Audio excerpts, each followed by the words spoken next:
السلام علیکم بچوں، امید ہے آپ سب خیریت سے ہوں گے۔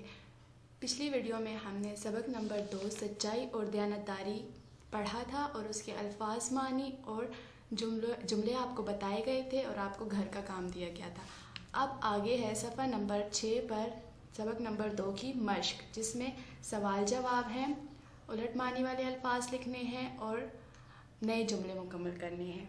تو سوالوں سے شروع کرتے ہیں۔ سوال نمبر 1 ہے، حضور صلی اللہ علیہ وسلم کے والد کا انتقال کب ہوا؟ اس کا جواب ہے، حضور صلی اللہ علیہ وآلہ وسلم کے والد کا انتقال آپ صلی اللہ علیہ وآلہ وسلم کی پیدائش سے پہلے ہوا۔ اس کے بعد سوال نمبر 2 ہے، والدہ کے انتقال کے وقت آپ صلی اللہ علیہ وآلہ وسلم کی عمر کیا تھی؟ اس کا جواب ہے، والدہ کے انتقال کے وقت آپ صلی اللہ علیہ وآلہ وسلم کی عمر صرف 6 برس تھی۔ سوال نمبر 3، آپ صلی اللہ علیہ وآلہ وسلم کے دادا نے آپ صلی اللہ علیہ وآلہ وسلم کی کتنے برس پرورش کی؟ اس کا جواب ہے، آپ صلی اللہ علیہ وآلہ وسلم کے دادا نے آپ صلی اللہ علیہ وآلہ وسلم کی پرورش 2 برس کی، یعنی 2 سال تک آپ کی دیکھ بھال انہوں نے کی اور اس کے بعد ان کا بھی انتقال ہو گیا۔ سوال نمبر 4 ہے، ہمارے پیارے نبی صلی اللہ علیہ وآلہ وسلم قریش میں کن ناموں سے مشہور تھے؟ اس کا جواب ہے، ہمارے پیارے نبی صلی اللہ علیہ وآلہ وسلم قریش میں صادق یعنی سچ بولنے والا اور امین یعنی امانت دار کے ناموں سے مشہور تھے۔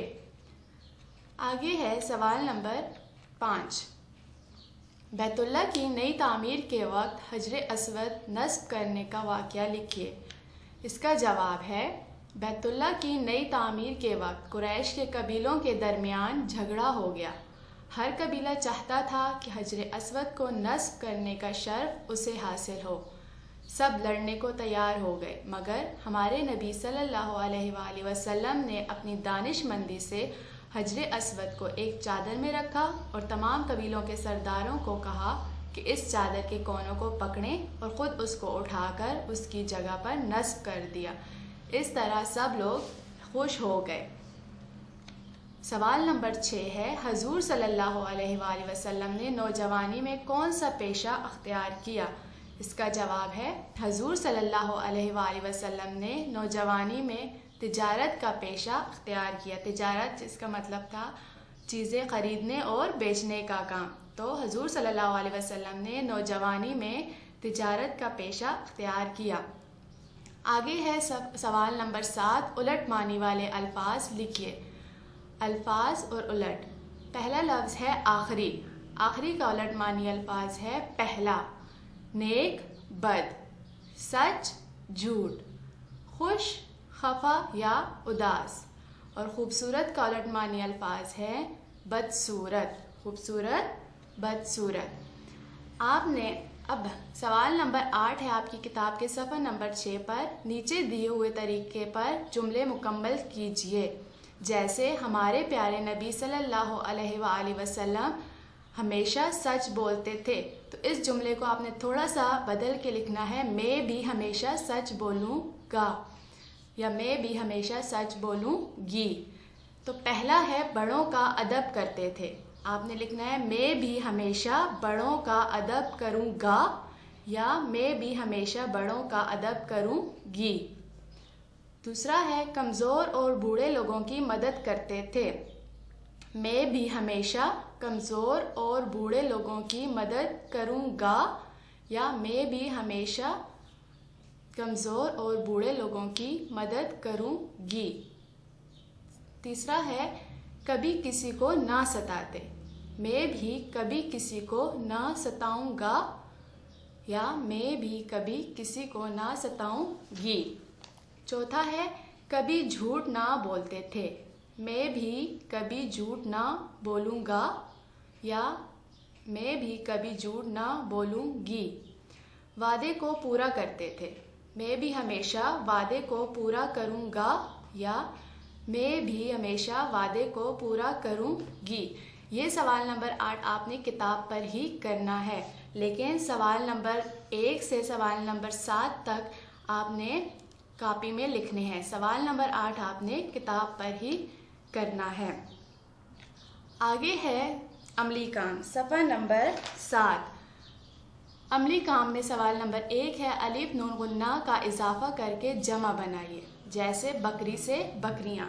اب آپ کے پاس پہلے نمبر پر ہے سواری، تو یہ دیکھیں یہاں اگر آپ کو نظر آ رہا تو اس کا جمع ہے سواریاں، یعنی یہ کے ساتھ الف اور نون غنہ لگائیں گے تو جمع بن جائے گا، سواری کا جمع بن جائے گا سواریاں۔ اس کے بعد ہے تیاری، تو تیاری کا جمع ہو جائے گا تیاریاں۔ تیسرا ہے کیاری، کیاریاں۔ چوتھا ہے پیالی، پیالیاں۔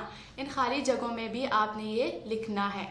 پانچواں ہے جالی، اس خالی جگہ میں آپ نے اس کا جمع لکھنا ہے جالیاں۔ سواری، سواریاں۔ تیاری، تیاریاں۔ کیاری، کیاریاں۔ پیالی، پیالیاں۔ اور جالی، جالیاں۔ اس کے بعد سوال نمبر 2 ہے کیا آپ ان چیزوں کے نام بتا سکتے ہیں؟ پہلی آپ کو تصویر دی گئی ہے سیب کی، تو آپ نے اس کے نیچے یہ جو لائن لگی ہوئی ہے خالی جگہ ہے اس میں اس کا نام لکھنا ہے۔ سین یہ سیب، بے ساکن سیب۔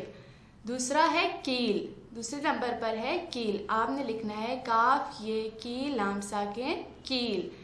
تیسرے نمبر پہ آدمی کی تصویر بنی ہوئی ہے تو آپ نے لکھنا ہے الف مد آ دال میم چھوٹی ہے می، آدمی۔ اگلی تصویر ہے میز کی، میم یہ زے، میز۔ اور اگلی تصویر ہے گائے، گا پر گا ہمزہ بڑی ہے گائے۔ ان کے نیچے یہ کام بھی آپ نے کتاب پر ہی کرنا ہے۔ سوال نمبر 2 جو ہے عملی کام کا یہ آپ نے کتاب پر ہی کرنا ہے، لیکن عملی کام کا سوال نمبر 1 آپ نے کتاب پر بھی کرنا ہے اور کاپی پر بھی لکھنا ہے۔ آگے ہے بچوں واحد جمع، جو ابھی میں نے آپ کو بتائے تھے عملی کام میں۔ سوال نمبر 1 واحد جمع، بکری، بکریاں۔ سواری، سواریاں۔ تیاری، تیاریاں۔ کیاری، کیاریاں۔ پیالی، پیالیاں۔ اور جالی، جالیاں۔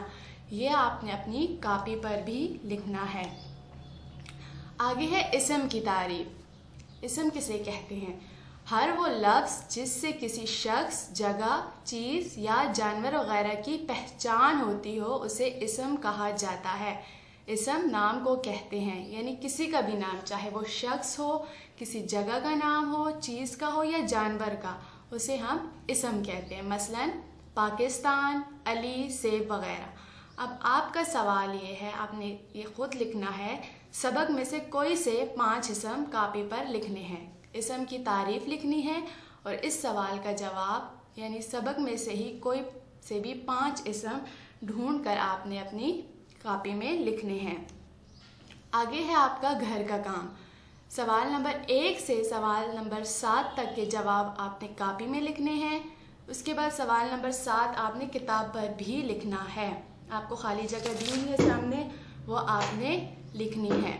اس کے بعد کتاب کا صفحہ نمبر 6 سوال نمبر 8 آپ نے کتاب پر ہی لکھنا ہے، اس کو کاپی پر نہیں لکھنا۔